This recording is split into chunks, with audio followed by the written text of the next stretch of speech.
garbo ko kay ako na'y dugong Pilipino. Isubog utokan maugyod ta kanunay ingon. Sama kang Rizal, henyo nga walay kapuli. Bisan patay na ang ngalan nagpabiling buhi. Pag abot sa bahan di sa atong nasod, ang Pilipinas diligid magpaulahi gayod. Apan daghan wa pa kahibalo, wa pa kasabot. Nga kining tanan hatag sa balaod ug sa Ginoo.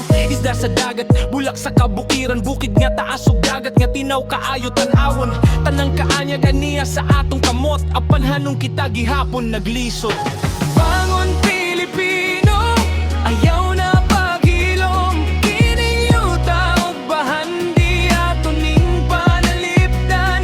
Kung mag-iusa ta, walay makapildi. Kay ang kusog sa nasod nasa katawhan mismo.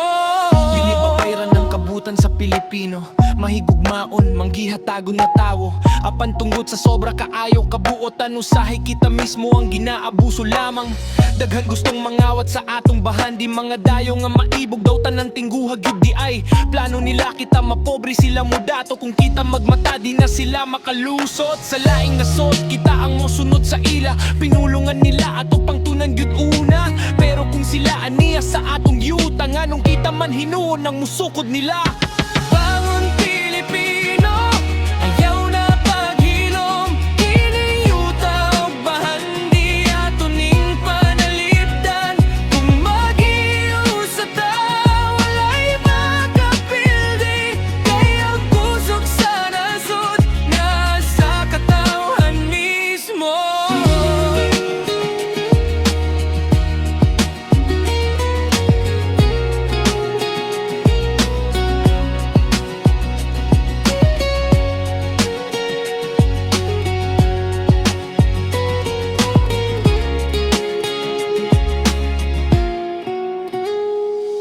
Asa na ang hustisya nga gisaad kanihato, ngano gipasagdan ang kadaot sa nasod nato. Mga opisyales, dunggan ninyo among tingog, ang inyong panaad ayaw ninyo kalimtigyod. Kung dato ang nasod, nganong lisod manggihapon, kinsa may hinungdan sa kasakit ug kagubot karon. Panahon na nga kita mangutana ug manindot, kayang kagmaon dili dapat igabalig ja ug gihulog.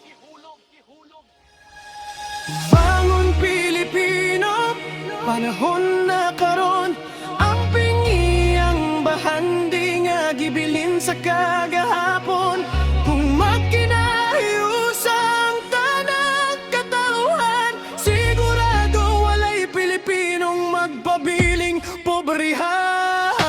Bangon Pilipino, ayaw na paghilom. Kining yuta ug bahan di aton ning panalipdan. Kung mag-iusa ta, walay makapildi. Kay ang kusog sa nasod nasa katawhan mismo. Garbo ko kay ako na ay dugong Pilipino.